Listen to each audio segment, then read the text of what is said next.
Vamos a resolver el problema 7 del capítulo 11 de macroeconomía. Pregunta A. Presente esta función de producción rendimientos constantes a escala. Explique su respuesta. El contenido revisado del capítulo 11 nos dice que hay rendimientos constantes a escala cuando el incremento de los factores de producción da lugar al mismo incremento en la misma producción. ¿Cómo así? Digamos que para cualquier valor x que multiplique los factores de producción, la producción también se multiplica en ese valor x.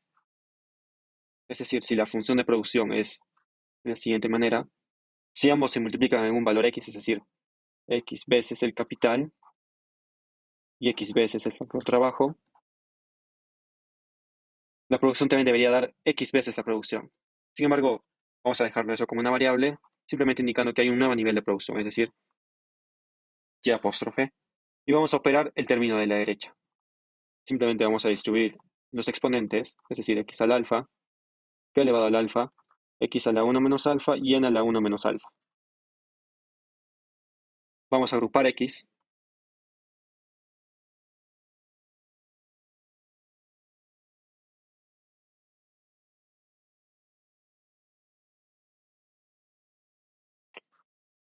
Al multiplicar estos dos valores de x, nos damos cuenta que por suma de exponentes, los alfas se van y solamente me queda x, que voy a multiplicar a k elevado al alfa y a n elevado a la 1 menos alfa. Por tanto, quitemos esto. Y ahora, ¿a qué es igual ese término? Pues al mismo que el que teníamos al comienzo. Es decir, es igual a la producción inicial. Por lo tanto, el nuevo nivel de producción es igual a x veces el nivel de producción inicial. Y por lo tanto, hay rendimientos constantes a escala. Ahora vamos a resolver el apartado B. ¿Presenta rendimientos decrecientes del capital? Por definición, sí, una función del tipo Cobb-Douglas va a presentar rendimientos decrecientes de los factores de producción, es decir, tanto del capital como del trabajo. Sin embargo, vamos a demostrar esto formalmente, mediante la primera derivada y la segunda derivada. Recordemos la función de producción, que es la siguiente, y vamos a hallar la primera derivada con respecto al factor capital. Es decir, derivar toda esta función con respecto al capital. Y lo que vamos a obtener es lo siguiente.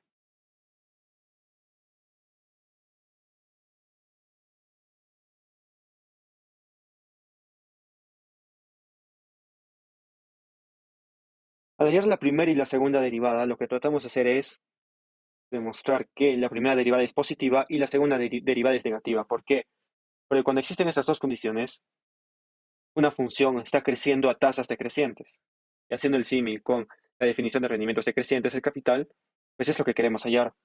Una función que crece, pero a tasas decrecientes, es decir, cada vez crece menos. Por lo tanto, la primera derivada debe ser positiva y la segunda derivada debe ser negativa. Hemos hallado la primera derivada y esta debe ser positiva. Ahora, ¿cómo saberlo? Pues en primer lugar, por definición, el nivel de capital y el nivel del empleo son valores positivos. Y sea cualquier el exponente por el cual se vean afectados, estos valores van a seguir siendo positivos. Por lo tanto, quien va a determinar el valor de esta función es alfa. Sin embargo, sabemos que alfa es mayor que 0 y menor que 1. Por lo tanto, la primera derivada es un valor positivo. Es mayor que 0. Ahora hallemos la segunda derivada. Es la notación de la segunda derivada con respecto al capital de la producción o la función de producción. Es lo mismo que derivar el valor de la función de producción. Si operamos esto, vamos a obtener lo siguiente.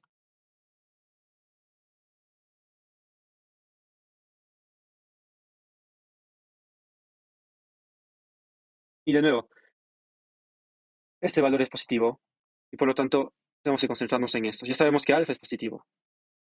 Sin embargo, alfa menos 1 va a ser un valor negativo, ya que alfa es mayor que 0 y menor que 1. Y si a ese número le quitas 1, pues vas a obtener un número negativo, que al multiplicarse por los demás va a hacer que toda la segunda derivada sea negativa. Por lo tanto, segunda derivada de la producción respecto al capital es menor que cero. Y con una primera derivada positiva y una segunda derivada negativa, podemos decir que esta función crece a tasas decrecientes. Por lo tanto, tiene rendimientos decrecientes del capital, porque hemos derivado respecto al capital. En el apartado C nos preguntan si esa función de producción presenta rendimientos decrecientes del trabajo. Y la respuesta es afirmativa.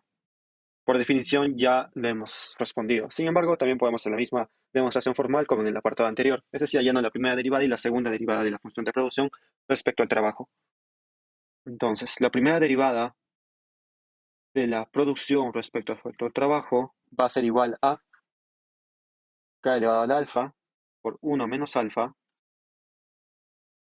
por n a la menos alfa. El único valor que nos interesa para ver si es positiva o negativa esta primera derivada es 1 menos alfa. Ya sabemos que los otros valores van a ser positivos por definición. Ya que alfa es mayor que cero y menor que 1, 1 menos alfa siempre va a ser un número positivo. Por lo tanto, la primera derivada respecto al factor trabajo va a ser mayor que 0. Ahora hallemos la segunda derivada de esta función de producción respecto al trabajo. Eso va a ser igual a k elevado al alfa por alfa menos 1 por alfa por n a la menos alfa menos 1. De nuevo, estos son los valores que nos interesan. Sabemos que alfa es positivo, sin embargo, alfa menos 1 va a ser un valor negativo. De nuevo, porque alfa es mayor que 0 y menor que 1. Y si a ese número le vas a quitar 1, pues vas a terminar siendo negativo. Por lo tanto, la segunda derivada de la producción respecto al factor trabajo va a ser menor que 0. Con esos dos valores de la primera derivada y la segunda derivada, podemos decir que la función de producción crece a tasas decrecientes. Por lo tanto, tiene rendimientos decrecientes del factor trabajo. En el apartado D nos piden que transformemos la función de producción en una relación entre la producción por trabajador y el capital por trabajador. Para hacerlo, partamos de la función de producción, que era la siguiente,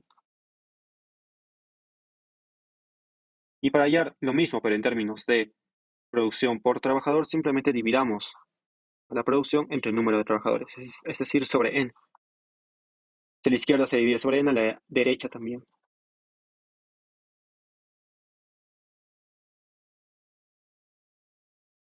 Vamos a seguir operando de la siguiente forma. Este término lo vamos a convertir de la siguiente forma.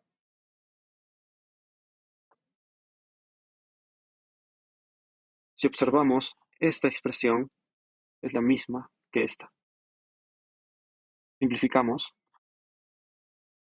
y vamos a obtener lo que estábamos buscando, es decir, poner a la producción por trabajador en términos del capital por trabajador, es decir, K sobre N.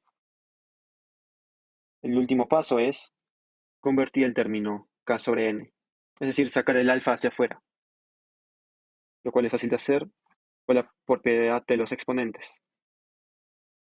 Y ya vamos a tener la respuesta. La producción por trabajador es igual al capital por trabajador elevado a la alfa.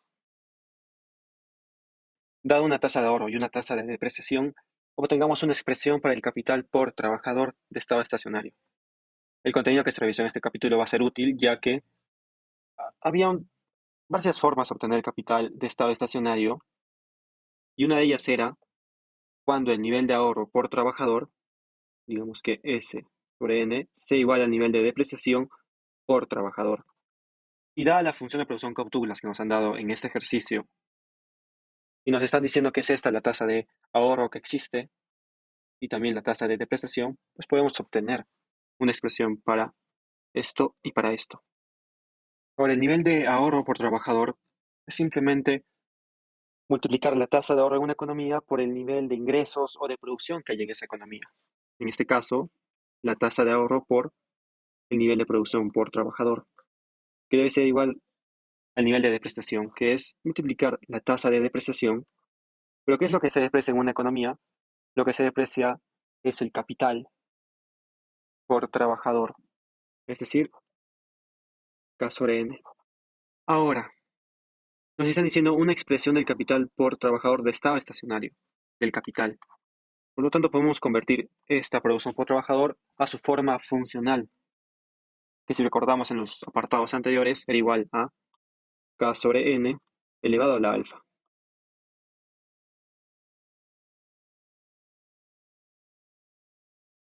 Ahora esto lo podemos operar, poniendo a un solo lado el capital por trabajador y al otro lado los demás términos. Vamos a hacerlo así.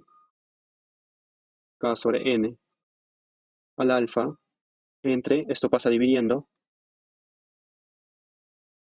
K sobre N. Y esto es igual a delta sobre S. Ahora, por propiedad de exponentes podemos restar, es decir, esto sería igual a K sobre N elevado a la alfa menos 1,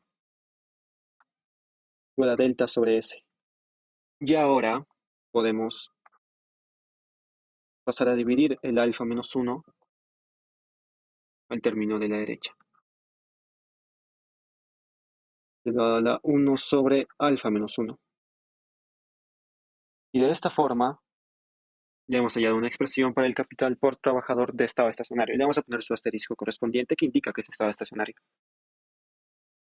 En el apartado F nos piden prácticamente lo mismo que en el anterior, solo que ahora para el nivel de producción por trabajador de estado estacionario. Esta resolución es más sencilla ya que sabemos que el nivel de producción por trabajador de estado estacionario con la función de producción captulas que nos han dado al comienzo de este problema es igual a nivel de capital por trabajador elevado a alfa. Si lo que queremos es hallar los valores de estado estacionario, es decir, los que tienen su asterisco, simplemente hallemos el valor del capital por trabajador de estado estacionario, valor que ya hemos hallado en el apartado anterior. Lo tenemos aquí. Entonces, lo único que tenemos que hacer es reemplazar este valor del capital por trabajador de estado estacionario en la expresión de arriba. Es decir, nivel de producción por trabajador de estado estacionario es igual a delta sobre S elevado a la 1 sobre alfa menos 1 y todo esto elevado a alfa. Si multiplicamos alfa con el exponente de adentro, vamos a obtener esto. Listo, ya tenemos una expresión. En el apartado G nos van a pedir que hallemos el nivel de producción por trabajador de estado estacionario cuando tenemos esos valores de S y de delta.